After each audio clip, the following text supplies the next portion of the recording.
नमस्कार। प्रदेश के चर्चित डिबेट शो आज के फाइट में आप सभी का स्वागत। मैं हूं आपके साथ हेमंत कुमार। प्रदेश में रोजाना भ्रष्टाचार निरोधक ब्यूरो की कार्रवाई हो रही है, लेकिन इसके बावजूद भ्रष्टाचारी फिर भी बेलगाम है, उनमें खौफ नहीं है। आज भी कई जगहों पर एसीबी ने दमदार कार्रवाई की है, बड़ी कार्रवाई की है, जिनमें भरतपुर से लेकर झालावाड़ और अजमेर तक कई भ्रष्टाचारी पकड़े गए हैं। करीब करीब हर विभाग में कार्रवाई होने के बावजूद भ्रष्टाचार पर लगाम आखिर क्यों नहीं लग पा रही, ये आज की तारीख में प्रदेश का सबसे बड़ा सवाल है और आज इसी पर करेंगे प्रदेश की सबसे बड़ी चर्चा। पहले रिपोर्ट देखिए। के खिलाफ सरकार की जीरो टॉलरेंस नीति का असर है कि प्रदेश में एसीबी करप्शन के खिलाफ तगड़े वार कर रही है। एसीबी ने शुक्रवार को भ्रष्टाचार के खिलाफ एक और बड़ी स्ट्राइक की है। झालावाड़ में एसीबी ने पीएचईडी के अधीक्षण अभियंता विष्णु चंद गोयल को रिश्वत के रूप में महंगा आईफोन लेते धर दबोचा। विष्णु गोयल पहले भी परिवादी ठेकेदार रामचंद्र से 25,000 रुपए नकद ले चुका था। ये महंगा फोन बकाया बिल पास करने की एवज में इसने मांगा था। 6 महीने से ये आईफोन की डिमांड कर रहे थे कि मुझे आईफोन प्रो 17 चाहिए। वो इतना अफोर्ड नहीं कर पाए थे, तो वो 84,000 वाला 13 जो वर्जन है वो लेके आए और उससे आज लेते हुए उनको रंगे हाथ हमने गिरफ्तार किया है। मुझे आईफोन चाहिए, तो काम करेंगे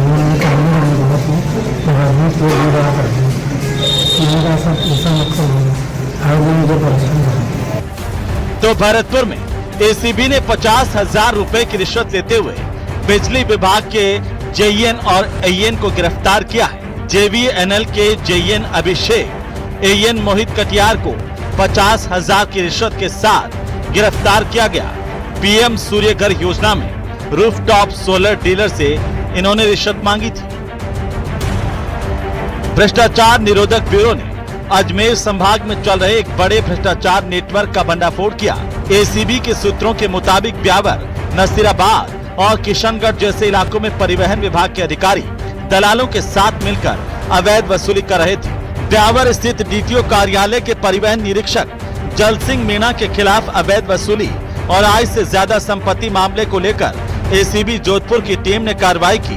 ओवरलोडिंग वाहनों की जब्ती के एवज में धड़ल्ले से रिश्वत की जानकारी सामने आ रही थी, जिसके बाद इस अनुसंधान को आगे बढ़ाया गया, जिसमें एसीबी की टीम ने 12 से ज्यादा स्थानों पर आकस्मिक तलाशी ली, जिसमें 1,16,000 रुपए की नकली, 19 मोबाइल फोन, 4 सीसीटीवी डीवीआर और 12 संदिग्ध डायरियां मिली हैं, जिनमें लाखों रुपए के लेन देन और भुगतान का रिकॉर्ड जमा है। आज की फाइट में इसी मुद्दे पर सबसे बड़ी चर्चा और इसी से जुड़ी इस वक्त की बड़ी खबर भी आ रही है कि किस तरीके से झालावाड़ में पीएचईडी का जो एसी ट्रैप हुआ है उस मामले में अपडेट है। रिश्वत में ये आईफोन लेते गिरफ्तार किया गया था। इसको आईफोन चाहिए था, किसी को आईफोन चाहिए, किसी को कैश चाहिए। विष्णु गोयल के ठिकानों से कैश और चांदी भी बरामद हुए हैं। 4,08,000 रुपए का 80,000 रुपए का कैश और 7 किलो से ज्यादा चांदी इसके पास, चांदी और 62 ग्राम सोना भी मिला। कोटा में घर के अलावा जयपुर, जोधपुर में भी प्लॉट्स थे, लेकिन फिर भी आईफोन चाहिए। देखिए कितना कमाएंगे, कमाई का कोई ठिकाना नहीं। जयपुर में 5, जोधपुर में 1 प्लॉट के कागज मिले इस भ्रष्टाचारी के पास से। इसका क्या होगा, और आज इसी पर चर्चा करेंगे। और आज की चर्चा की शुरुआत करें उससे पहले सवालों पर नजर डालते हैं। आज के सबसे महत्वपूर्ण सवालों में सवाल नंबर 1, सवाल नंबर 1 इस बात को लेकर के कि एसीबी का एक्शन और भ्रष्टाचारियों में क्या टेंशन है। यह सवाल महत्वपूर्ण है क्योंकि एसीबी रोजाना कार्रवाई कर रही है और इसके बावजूद भ्रष्टाचारी भ्रष्टाचार कर रहे हैं। सवाल नंबर 2, घूसखोरों पर तकड़ा वार क्यों नहीं रुक रहा। भ्रष्टाचार कार्रवाई तो हो रही है लेकिन भ्रष्टाचारी रुक नहीं रहे हैं। आईफोन से लगाकर कैश, प्लॉट, पता नहीं क्या क्या चाहिए इन्हें, लेकिन इसके बावजूद भी भ्रष्टाचार कर रहे हैं, खौफ नहीं है। सवाल नंबर 3, एसीबी की स्ट्राइक, करप्शन फ्री होंगे दफ्तर। जिस तरीके से प्रदेश के मुख्यमंत्री भजनलाल शर्मा भ्रष्टाचार के खिलाफ जीरो टॉलरेंस की बात करते हैं, क्या हमारे दफ्तर करप्शन फ्री हो पाएंगे? मुख्यमंत्री की मंशा है, कार्रवाई भी हो रही है, लेकिन अंजाम क्या होगा इस पर भी नजर है। आज इस पर भी बात करेंगे। हमारे साथ खास मेहमान जुड़ चुके हैं। सबसे पहले मैं परिचय करवा दूं, विकास बारेठ हमारे साथ हैं, भारतीय जनता पार्टी के नेता। आर तिवारी हमारे साथ हैं, कांग्रेस पार्टी के नेता और प्रवक्ता। डॉक्टर मिथिलेश जैमिनी हमारे साथ हैं वरिष्ठ पत्रकार के तौर पर, योगेंद्र जोशी हमारे साथ हैं पूर्व पुलिस अधिकारी। सबका स्वागत, सबका अभिनंदन। और बारड साहब, आपसे शुरुआत करेंगे। सरकार कहती है कि जीरो टॉलरेंस की नीति, और यह दिखता भी है कि कैसे कार्रवाई एक के बाद एक हो रही है। आज भी कई ठिकानों पर कार्रवाई हुई है, लेकिन भ्रष्टाचारी तो फिर भी नहीं रुक रहे। देखिए हेमंत जी, जो हमारे आदरणीय मुख्यमंत्री भजनलाल शर्मा जी ने कहा है कि हमारे प्रदेश के अंदर भी जो है केंद्र की तरह ही जीरो टॉलरेंस की नीति जो है वो लागू रहेगी, और हम चाहे कितना भी बड़ा हो, चाहे कितना भी छोटा हो, कोई भी कर्मचारी हो या कितना भी प्रभावशाली व्यक्ति हो, अगर जनता के हितों के साथ कोई दुराचार करेगा तो उसके साथ कानून पूरी सख्ती से पेश आएगा, और उसकी बानगी आप इन सब कार्रवाइयों से देख पा रहे हैं। विगत 2 साल के अंदर 250 से ज्यादा कर्मचारियों के ऊपर हमारी भजनलाल जी की सरकार के अंदर कार्रवाई की गई, जिसमें लगभग 70 से ज्यादा कर्मचारी आरएस और आईएएस सर्विसेज के हैं। तो अपने आप में ये सिद्ध करता है कि किस प्रकार भजनलाल सरकार चौकस है लोगों के हितों को लेके, और हमारे यहाँ बिल्कुल भी 1% भी टॉलरेंस नहीं है कि हम भ्रष्टाचार के मामले में कोई समझौता करें। और इसके रोज ही उदाहरण जो है वो आपके माध्यम से पूरा राजस्थान देख पा रहा है। हमारी कथनी और करनी में कोई अंतर नहीं, जो कहा है वो जनता को डिलीवर कर रहे हैं, जो वादा जनता से किया था वो पूरा कर रहे हैं। चाहे आप देख लीजिए, आज लगातार जितनी भी भर्तियां युवाओं के लिए हो रही है, एक भी भर्ती में कहीं कोई शक शंका नहीं है। जितनी भी स्कीम्स सरकार की चल रही है, कहीं पर भी किंचित मात्र भी कोई ऐसा सवाल खड़ा नहीं हो पा रहा कि कोई कह सके कि यहां ये गड़बड़ी है। तो ये ही वादा करके हम आए थे, और केंद्र में नरेंद्र मोदी जी की सरकार और यहां पर भजनलाल जी की सरकार ने राजस्थान की जनता को जो वादा किया था वो हमने पूरा करने का प्रयास किया है। तिवारी साहब, सरकार कह रही है जीरो टॉलरेंस है और इसीलिए कार्रवाई कर रहे हैं। एक के बाद एक रोजाना कार्रवाई हो रही है। भरतपुर में भी आज कार्रवाई हुई, झालावाड़ में भी हुई। हंसिए मत, जवाब दीजिए। सबसे पहले तो मैं न्यूज 18 के तमाम दर्शकों को नए साल की बहुत बहुत शुभकामनाएं जी। विकास बारट हमारे प्रवक्ता हैं बीजेपी के, इनको इतिहास में ले जाता हूं हेमंत, और आप सबको भी ले जाता हूं। जिस भारतीय जनता पार्टी के राष्ट्रीय अध्यक्ष खुद रिश्वत लेते हुए पकड़े जाएं, वो बार बार भजनलाल जी और नरेंद्र मोदी जी को एक रटाया रटाया कलमा है ये कि हमारे भजनलाल जी, हमारे नरेंद्र मोदी जी के राज में कुछ नहीं होगा। 15 दिसंबर 2023 से राजस्थान की धरती पर राम राज आ गया। ना कोई चोर है, ना कोई उचक्का है, ना कोई डकैती है, ना कहीं बलात्कार हो रहा है, ना कोई रिश्वत कांड है। ये विकास बारट जी कह रहे हैं जीरो टॉलरेंस। मैं कह रहा हूं राजस्थान के सबसे बड़े एसएमएस हॉस्पिटल में जो डॉक्टर होते हैं, जो जीवन दाता होते हैं, जो आरएसएस से जुड़े हुए हैं, उनको लेते हुए पकड़ा गया कमीशन खोरी में। ये पहला दृष्टांत था भजनलाल जी की सरकार का, जो जयपुर से चुने हुए प्रतिनिधि हैं और आज हमारे राजस्थान के मुख्यमंत्री हैं। विकास बारट क्या बोलेंगे? कांग्रेस को गालियां दो, बीजेपी के खिलाफ वालों को ये चोर हैं, ये उचक्के हैं। मैं कह रहा हूं वो राजेंद्र यादव जी आजकल आपकी पार्टी के शोभायमान है ना, जिनके 3 परिवार वालों को आपने आज ही कहा है कि ये भ्रष्टाचार में आरोपी थे। हमारे जमाने में, अशोक गहलोत जी के जमाने में 2000 करोड़ का जो कोई घोटाला था या नहीं था या अनुमानित है, उसमें राजेंद्र यादव की जांच किसने कराई थी? फिर राजेंद्र यादव जी अगर पाक साहब थे, आपने ले लिया। आज राजेंद्र यादव जी के 2 बेटे और उनका एक रिश्तेदार को आपने फिर आरोपी बना दिया। कौन सी जीरो टॉलरेंस है? यही तो जीरो टॉलरेंस है कि अपनी पार्टी का नेता भी, उसके परिवार वाले भी करप्शन में संलिप्त हो तो उनके खिलाफ भी एफआईआर दर्ज हो। वो थोड़ी है कि महेश जोशी को बचाते चले गए, बचाते चले। आप जेल में डाल देते। राजेंद्र यादव के खिलाफ तो हमने एक्शन लिया था, राजेंद्र यादव के खिलाफ तो। और फिर केकड़ी के विधायक जी के बारे में भी बता दो विकास भाई, जो केकड़ी के आप वाले विधायक जी के बारे में क्यों नहीं बता रहे, जो कमीशन खोरी में संलिप्त हुए हैं? उनकी भी बात कर लो तिवारी साहब थोड़ी। मैं कह रहा हूं फिर रेवत राम डांगा के बारे में भी बात करो। सबके बारे में होनी चाहिए। और पार्टी भी डिफेंस की बात करते। मैं कह रहा हूं आप केवल कांग्रेस को अगर कटघरे में खड़े करते हो तो रेवत राम डांगा, इनके भारतीय जनता पार्टी के विधायक निकालो ना उनको। हमारी पार्टी को तो आप कुछ भी कह दो, चार चरित्र चेहरा हमारा, तो आपने निकाल दिया क्या? Difference, nation first. आपने अनीता जाटव को निकाल दिया क्या? लेकिन आपने महेश जोशी को निकाल दिया क्या? पार्टी से महेश जोशी को तो सजा हो गई ना, अब तो छूट पे आए बेचारों को। आपने निकाल दिया क्या पार्टी से? आप जो माला पहनाने, सूद की माला पहना करके पीसीसी में सम्मानित कर रहे हैं। कांग्रेस का सदस्य तो है, उसको सजा हो गई क्या? कन्विक्ट है, निकाल दिया क्या? मैं कह रहा हूं निकाल दिया। आप कह रहे हैं निकालो, तो आपने निकाल दिया क्या? आप उदाहरण देते पहले कि हमने निकाला, अब आप भी निकाल के बताओ। हेमंत जी, मैं आपसे कह रहा हूं, हम कभी ये दावा नहीं ठोकते पार्टी विद डिफरेंस हमारा चाल चरित्र चेहरा बंगारू लक्ष्मण जी। तो आप ये दावा नहीं ठोकते हैं, आप कहते हैं हम ईमानदार नहीं, आप कहते हैं साफ साफ। अरे ईमानदारी का दावा तो कोई कर ही नहीं सकता राजनीति में। आप कह रहे हैं, आप मान रहे हैं कांग्रेस पार्टी भ्रष्ट है, कांग्रेस पार्टी के नेता भ्रष्ट है? मैं कह रहा हूं राजनीति में कोई ईमानदारी का दावा ठोकता है तो गलत करता है। मैं कह रहा हूं ना, विकास भारत जी को राग को भी कह रहा हूं, ये पार्टी विद डिफरेंस का नारा कौन दे रहा है? ये चार चरित्र चेहरा हमारा अलग है, हम भी ईमानदार हैं और सारे के सारे बेईमान। आप केकड़े के विधायकों को नहीं निकालते हो? एसएचओ का आपने सस्पेंड करवा दिया। एसएचओ करा मेरे को विधायक करा बद्री के खनन को, एसएचओ नहीं है साहब, एसएचओ नहीं है वो, भाई एएसआई होगा, है तो पुलिस वाला ही ना। हाँ, सरकार की नौकरी कर रहा है वो। कह रहा है भाई साहब बद्री का अवैध खनन हो रहा है, विधायक जी डांटते तू कौन होता है, और आपने उसको सस्पेंड करवा दिया। मैं कह रहा हूं ये खाने के दांत और दिखाने के दांत अलग है। वो जवाब दे, ये कितना ही कह ले, भारतीय जनता पार्टी के शासन में वर्तमान में जितनी रिश्वतखोरी हो रही है, इनके तमाम मंत्री तमाम विधायक लिप्त हैं। इनको लग रहा 5 साल ही रहेगा राज, आने वाले 3 साल बाद में तो अशोक गहलोत का राज फिर आ रहा है, कांग्रेस का शासन आ रहा है। इसलिए ना तो ये पंचायत के चुनाव करा रहे थे, ना ये निकायों के चुनाव करा रहे थे। वो बारिक साहब जवाब दे रहे हैं। विकास जी बड़ा आरोप लगाया उन्होंने, कहा कि आपकी सरकार में सारे के सारे भ्रष्टाचार में संलिप्त हैं।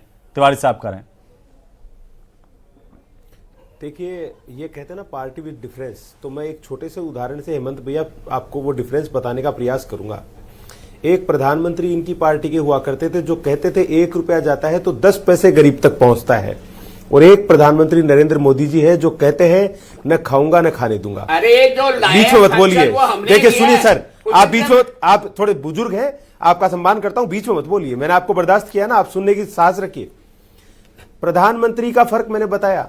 एक मुख्यमंत्री थे अशोक गहलोत, जो अपने विधायकों को कहते थे कि तुम जो रुपए लेके मानेसर गए थे वो रुपए लौटा दो, रिकॉर्डेड कहते थे, और क्या कार्रवाई करी अपने विधायकों पे। और एक मुख्यमंत्री है भजनलाल शर्मा जी, जो कहते हैं कि 0 टॉलरेंस राजस्थान में रहेगा, किसी को नहीं बख्शा जाएगा। अब इनकी पार्टी की बात करें तो इनके प्रदेशाध्यक्ष थे डोटासरा जी, वो शिक्षक सम्मेलन राजस्थान भूला नहीं है, जिसमें अशोक गहलोत जी ने शिक्षकों से पूछा क्या ट्रांसफर के पैसे लिए जाते हैं, और शिक्षकों ने एक सुर में कहा कि हां लिए जाते हैं, और उनको प्रमोट करके अध्यक्ष बनाया गया। और एक अध्यक्ष है भारतीय जनता पार्टी के मदन राठौड़ जी, जो कहते हैं कि हमारी पार्टी में भले ही चाहे कितना ही प्रभावशाली व्यक्ति आ गया हो, लेकिन अगर गलत है तो कानून का सिकंजा बराबर कसा जाएगा। ये है party with difference. R Tiwari ji, आपके कह देने से हम भ्रष्टाचारी नहीं हो जाते। आप कांग्रेस के लोग स्वीकार करते हैं कि भ्रष्टाचारी हैं। राजेंद्र गुड्डा जी आपके मंत्री ने विधानसभा के पटल पे कहा कि ये लाल डायरी में कच्चा चिट्ठा है सरकार का। तो आप बोलिए मत सर, अपने टाइम में बोलिएगा। लाल डायरी का राज भी खोल। हेमंत जी ये क्या है? हेमंत जी अनुशासनहीनता आपकी डिबेट में, हेमंत जी आपकी डिबेट में ये होता है क्या? लाल डायरी का राज खोल। मैं नहीं बोल रहा हेमंत जी, ऐसे नहीं बोलूंगा मैं। नहीं बोलो ना, फुटेज करने के लिए मत करा करें आर तिवारी जी, आप बुजुर्ग हैं, ऐसे ये फुटेज मत लीजिए बच्चों की तरह कि हम लड़ते रहे। आप आपस में नहीं, व्यक्तिगत नहीं, बिल्कुल व्यक्तिगत नहीं जी। हेमंत जी पूरा कर लीजिए। हाँ हेमंत भैया, हाँ हेमंत भैया, ये फर्क पार्टी विद डिफरेंस की ये बात करते हैं तो ये फर्क है। राजेंद्र जी के लिए कह रहे हैं, इनकी पार्टी के मंत्री प्रताप सिंह खाचरियावास जी ने मुख्यमंत्री को लेटर लिख के कहा कि जो खाद्य सामग्री मेरे विभाग से सप्लाई होती थी उसको कॉर्नफेड को क्यों दिया जा रहा है, राजेंद्र यादव जी के विभाग को क्यों दिया जा रहा है? आपके प्रताप सिंह जी झूठे थे क्या? तो राजेंद्र यादव जी को ले लिया ना आपने? क्या जांच करवाई आपके अशोक गहलोत जी ने? राजेंद्र यादव जी को तो कह रहे हैं आपने ले लिया अपनी पार्टी में। दूसरी हेमंत जी एक बात और सुनिए, हमारे यहाँ एजेंसियां हमारी पार्टी की मुखबिर नहीं है। उन पे आरोप था हमारे पास जांच एजेंसियां हमारी पार्टी की मुखबिर नहीं होती, एजेंसियां स्वतंत्र काम करती है। आपके मंत्री ने कहा है सर, आपके मंत्री ने कहा है कि आप फोन टेप करवा रहे हैं, इनके कहा तो आपके भी कहा है, आपके मंत्री ने कहा है। देखिए हेमंत जी, अभी आप कह रहे हैं एजेंसियां स्वतंत्र है। ये राजेंद्र यादव जी के लिए हेमंत जी बिल्कुल एजेंसियां स्वतंत्र है। मैं आ रहा हूं, ठीक है। कहा मंत्री जी से, हेमंत जी जवाब दो ना। उसका मेरी बात सुनिए। ये तिवारी साहब को जोश आ गया है। करवाया आपने, तिवारी साहब आपके राज्य में भी तो होता था, आपके राज्य में भी आरोप लगते थे ऐसे ही। आपने तो दोनों के लगते हैं, मैं तो कह रहा हूं दोनों के लग रहे हैं। राजद्रोह के मंत्री किसके फोन, अरे राजद्रोह के मुकदमे दर्ज हुए आपके विधायकों पे, सीएम ने करवाए राजद्रोह के मुकदमे एसओजी में।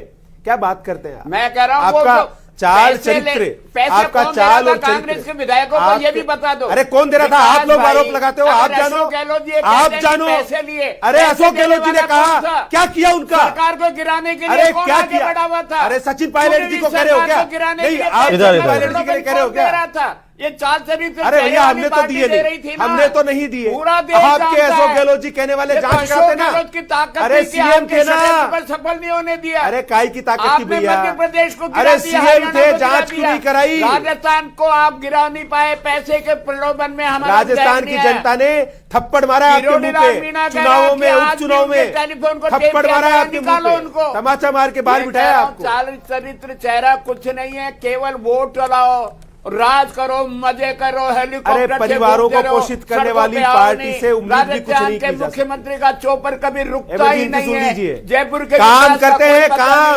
काम करते हैं, काम करते हैं, रात दिन मेहनत करते हैं। राजस्थान के मुख्यमंत्री, राजस्थान के मुख्यमंत्री रात दिन मेहनत करते हैं, इसलिए चौपर चलता है। के द्वारा भी आप समझ रहे हो? यात्राएं नहीं निकलवाते राहुल बाबा की। चलो मैं आता हूँ वापिस आपके पास आता हूँ। दो और मेहमान भी हमारे साथ हैं। जमीनी साहब, सबसे बड़ा सवाल है, मुख्यमंत्री तो कहते हैं, सरकार भी कहती है कि जीरो टॉलरेंस पे हम काम कर रहे हैं, लेकिन एसीबी कार्रवाई भी कर रही है, उसके बावजूद भ्रष्टाचार पर लगाम नहीं लग पा रही। बारड साहब नहीं, उनको संबोधन नहीं, सीधा इधर। ठीक है, हो गया सर, 11 मिनट तक आप दोनों ही बोले हैं, ठीक है।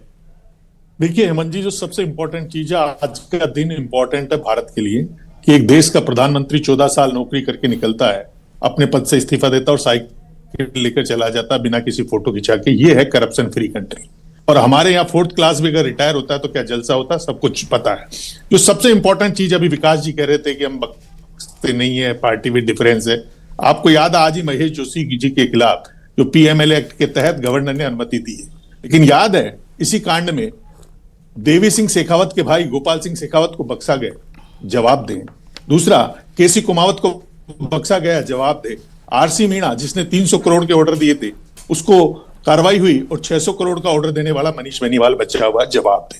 दूसरा एक इंपॉर्टेंट सवाल है जो झालावाड़ की घटना बताती है कि राजस्थान में करप्शन नीचे लेवल पे कितना है, यानी हेडपंप की जो रिपेयरमेंट और जो लीकेज है उसमें, यानी उसमें फर्जीवाड़ा होता था। छोटी रिश्वत तो देते थे छोटे ठेकेदार, लेकिन बड़ी रिश्वत मांगने पर शिकायत की गई। तो सरकार ये प्रावधान करे कि 100 रुपए के स्टाम्प पे ठेकेदार लिख के दे कि मैंने कोई रिश्वत नहीं दी, और जो काम हुए उन ठेकेदारों की भी जांच हो। क्योंकि अगर आप देखिए हेडपंप रिपेयर और जो थोड़ी बड़ी लीकेज है, ये इंपॉर्टेंट है। दूसरी जो प्रधानमंत्री की सूर्य घर योजना है, उसमें करप्शन, जिसके लिए प्रधानमंत्री नरेंद्र मोदी का नाम लेके बार बार कहा जाता है न खाऊंगा न खाने दूंगा, ये एक इंपॉर्टेंट एक सवाल और है। फसल बीमा योजना में करप्शन, फसल बीमा योजना में करप्शन। दूसरा एक इंपॉर्टेंट सवाल, आप कह रहे हैं कि हमने पेपर लीक रुकवा दिए, लेकिन जनाब संजय सोत्री से पूछताछ कर लीजिए ना, कौन रुक रहा है? भूपेंद्र यादव से पूछताछ कर लीजिए ना। अशोक गहलोत जी ने तो 3 बनाए, तीनों हीरे बनाए आरपीएससी के, चाहे वो हबीब गुरान हो। अभी तो आरपीएससी के चेयरमैन कह रहे हैं कि कटारा का तो वो व्यक्तिगत उनकी गलती थी, उसके लिए आयोग जिम्मेदार थोड़ी है। बताइए, ये भी एक सवाल, ये भी जीरो टॉलरेंस में आता है। ये जीरो टॉलरेंस में आता है। दूसरा इंपॉर्टेंट चीज है कि जिस तरीके से अभी रेवतराम डांगा की बात हो रही है, जिस तरीके से अनीता जाटव की बात हो रही है, जिस तरीके से रितु बानावत की बात हो रही है, जिस तरीके से जयकिशन पटेल की बात हो रही है, यानी हमारे यहाँ करप्शन एक रिवाज हो गया, एक रस्म अदायगी हो गई है। जितने भी इंजीनियर हैं वो करप्शन कर रहे हैं, डॉक्टर करप्शन कर रहे हैं। रुक ही नहीं रहा है, कार्रवाई हो रही है लेकिन रुक नहीं रहा है सर। और वापस रंगे हाथों गिरफ्तार होके कुछ दिन बर्खास्त रहते हैं, कुछ दिन निलंबित होते हैं, वापस आ जाते हैं ड्यूटी पर। एक साल में 370 मुकदमे दर्ज हुए, विभागों ने बचा लिया क्योंकि विभाग अनुमति नहीं दे रहे। अभियोजन की और ये स्वीकृति विभागों नहीं की हो रही। अनुमति का क्या टंटा है? क्यों जब जो आदमी रंगे हाथों धारा इन्होंने गिरफ्तार हो लगा गया रखी है उसकी सरकारों अनुमति ने। की कहां जरूरत आ अशोक रही है? गहलोत और वसुंधरा राजे जी ने ये 25 साल में राजस्थान को कई सौगातें दी, उनमें एक ये सौगात भी है कि विभाग अनुमति नहीं देते। तिवारी साहब इस पर कुछ सौगात कहना को चाह कब रहे हैं तोड़ेंगे? शायद। तिवारी साहब कुछ कहना चाह रहे हैं आप? मैं कह रहा हूं हेमंत जी, जी जो जल जीवन मिशन में अपराधी को बनाया गया उनका तो प्रमोशन कर दिया इन्हीं भजनलाल जी की सरकार ने। सही कह रहे हैं हमारे पत्रकार भाई। अरे जिनको आपने कन्विक्ट बनाया उनको तो आपने promotion कौन दे सा दिया। निकाल दिया एक कन्विक्टों को? महेश आरोप जोशी लगने के बाद वो फिर वही वापस आ गए घूम फिर के। इन्होंने किया वो तो बराबर ही हो गए ना। मैं कह रहा हूं भाई हमारी पार्टी, मैं कह रहा हूं आप हमारी भारतीय जनता पार्टी से मुकाबला कर रहे हो। हमने कभी दावा नहीं किया। ये चार चरित्र चेहरा जो राष्ट्रीय ठीक है, पकड़ा जाता है उसके बारे में ठीक है, कोई बात नहीं ठीक है जोशी हमारे साहब, को एक जोशी राष्ट्रीय साहब, अध्यक्ष ठीक बता है, दो ठीक है जोशी 1993 साहब, में कार्रवाई पकड़ा इतनी होती है। अब देखो कि इनका मन ही नहीं भरता। ऐसे ऐसे अधिकारी हैं, किसी को आईफोन चाहिए। अभी खुलासा हुआ कि 10-10 प्लॉट मिल रहे हैं, उसके बावजूद इनको आईफोन चाहिए। बताइए, सरकार की इतनी बड़ी तनख्वाह ले रहे हैं, कार्रवाई में फंस रहे हैं। कैसे करप्शन मिटे सर, बताइए। हेमंत जी, करप्शन तो मिट ही नहीं सकता, न भूतो न भविष्यति। कारण यह है कि हमारी सरकारों को चलाने के लिए राजनीतिक पद्धति बनाई गई थी देश में, और यह माना गया था कि राजनीतिक दल के जो सदस्य हैं वो इन सरकारी कर्मचारियों पर प्रभाव डालेंगे, उन पर दबाव डालेंगे और वो भ्रष्टाचार नहीं करने देंगे। जब हमारे जो जन नेता हैं ये कमीशन खोरी करते हैं, ये लंबे लंबे वादे करके और ये संरक्षण देते हैं। आप देखिए, हमारे एक एसीबी में डीआईजी थे विष्णुकांत, उन्होंने 9.5 लाख रुपए लेकर हेड कांस्टेबल को निकाल दिया। अब उनको एसीबी ने बरी कर दिया। आप देखिए, अपनी मर्जी से कर रहे हैं बरी। एक को मित्तल थी आरपीएस, उसको कह दिया कि साहब इनके तो कार्रवाई बनती नहीं है, इनको बरी कर दिया जाता है। मैं ये कह रहा उनके हूं खिलाफ कि अभियोजन या की तो आप स्वीकृति कार्रवाई नहीं मत हुई। करो, और कार्रवाई करते हो तो फिर इतने ढोल पीटते हो, ढोल पीटने के बाद जीरो अभियोजन स्वीकृति देते नहीं है। और सबसे बड़ी बात यह है कि मुझे बताओ, आरटीओ के ऊपर कितने अधिकारी होते हैं? 60 डीटीओ होते हैं, आरटीओ होते हैं, एआरटीओ होते हैं। मैं बताऊं, इतनी सुपरविजन।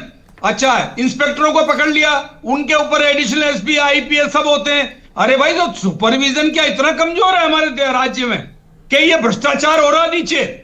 ये एक्सीएल ले रहा है, मोबाइल ले रहा है, वो ले रहा है। मैं ये कह रहा हूं कि जब तक ऊपर का भ्रष्टाचार नहीं मिटेगा, ये नीचे का मिटने वाला नहीं है। अब जबरदस्ती छोटों को पकड़ पकड़ के, अब आरटीओ इंस्पेक्टर पकड़ लो। अभी विकास बारट जी ने जानकारी दी कि 2 साल के अंदर 70 से ज्यादा आईएएस और आरएस, ये बताते हैं कि हमारी टॉप ब्यूरोक्रेसी कितनी ज्यादा भ्रष्ट है और अब कैसे भ्रष्टाचार हटेगा। आज 1.5 करोड़ रुपया पकड़ा गया था 2022 में परिवहन आयुक्त के पास से, वो एसीबी ने पकड़ा था। क्या हुआ उस फाइल का? कहां गई वो फाइल है? तो ये जो सिस्टम है, जब तक ऊपर से भ्रष्टाचार नहीं मिटेगा, जब तक अरे भाई एक इंस्पेक्टर अपने ट्रांसफर कराता है आरटीओ ऑफिस में, आरटीओ कार्यालय में दूसरी जगह कराता, 20-20 लाख रुपए देता है। आप क्या बात मानते हैं? ये जो खनन विभाग है, आरटीओ विभाग है, आबकारी विभाग है, ये तो भाई पुलिस विभाग है, ये तो दूध देते हैं। और अगर स्वायत्त शासन विभाग है, अगर इनके ऊपर सबको पता है, लेकिन बहस हम करेंगे ईमानदारी की। अरे भाई, ईमानदारी की बहस करो, पहले ऊपर वालों को भी तो पूछो कि तुम्हारे इंस्पेक्टर ये बेईमान थे, रेत के अड्डे पकड़े गए, वो अपने कमीशन खा रहे हैं, तो आईपीएस महोदय तुम कर क्या रहे थे? तुमको नोटिस तो दो आप। जैमिनी साहब, एक 10 सेकंड की टिप्पणी में आपसे चाहता हूं कि भाई जब हम इनको नोटिस दो जी, इनसे पता करोगे भाई। जब हम कह रहे हैं कि भाई हमारे आईएएस आरएएस जो है अपनी संपत्तियां खुलासा करेंगे और फिर सरकार ही उन्हें ढील दे देती है कि जरूरत नहीं है, और कितने लोगों ने अपनी संपत्तियां खुलासा किया, कैसे ये संपत्ति बढ़ रही है ऐसी के पास। आप देखिए ना कैसे कैसे ऐसी है। 17 प्लॉट मिल रहे हैं सर, कहां से आ रहे हैं वो? ये डेमोक्रेसी को एक डेंजर जोन शुरू हो गया है कि पॉलिटिशियन ब्यूरोक्रेट्स के सामने समर्पण कर रहे हैं। सरकार कह रही है कि आईएएस आईपीएस और आईएफएस को संपत्ति का खुलासा करने की दरकार नहीं है, यानी वो ये चाहते हैं कि हम तो 5 साल रहे हैं, 5 साल में हमको जो कमा के दे दें, लेकिन जो असली राजा है वो कायम रहे। ये कांग्रेस बीजेपी दोनों की मिली भगत है, दोनों के मिली आप किस तरीके से इन ब्यूरोक्रेट्स के सामने समर्पण हो रहे हैं। नीरज के पवन जेल काट के आए, अभी कहां बैठे हैं बता दीजिए? नीरज के पवन साहब कहां बैठे हैं? अब समय नहीं, बारट साहब छोटी सी टिप्पणी। देखिए हेमंत जी, मैं यही कहना चाहूंगा कि जिस भी प्रकार का ये वातावरण चलता आया था, उस वातावरण के ऊपर जितना अंकुश भारतीय जनता पार्टी की सरकार ने लगाया है, अगर आप आनुपातिक तौर पे देखें तो कांग्रेस सरकार की तो 5 साल में भी नहीं लगाया। अनुपात नहीं निकालने, हमें भ्रष्टाचार को खत्म करना है सबको मिल करके। एक ही बात की जीरो टॉलरेंस, भ्रष्टाचार तो हम जीरो सब टॉलरेंस देने वाला जब नहीं हो। बहुत शुक्रिया इस चर्चा में शामिल होने के लिए। सरकार कह रही है जीरो टॉलरेंस की नीति पर चल रहे हैं, कार्रवाई भी हो रही है। उम्मीद की जानी चाहिए कि जो पकड़े जा रहे हैं उन पर बुलडोजर एक्शन हो, उनकी संपत्तियां जब्त हो, नजीर बने ये प्रदेश राजस्थान भ्रष्टाचार को खत्म करने में। इसी उम्मीद के साथ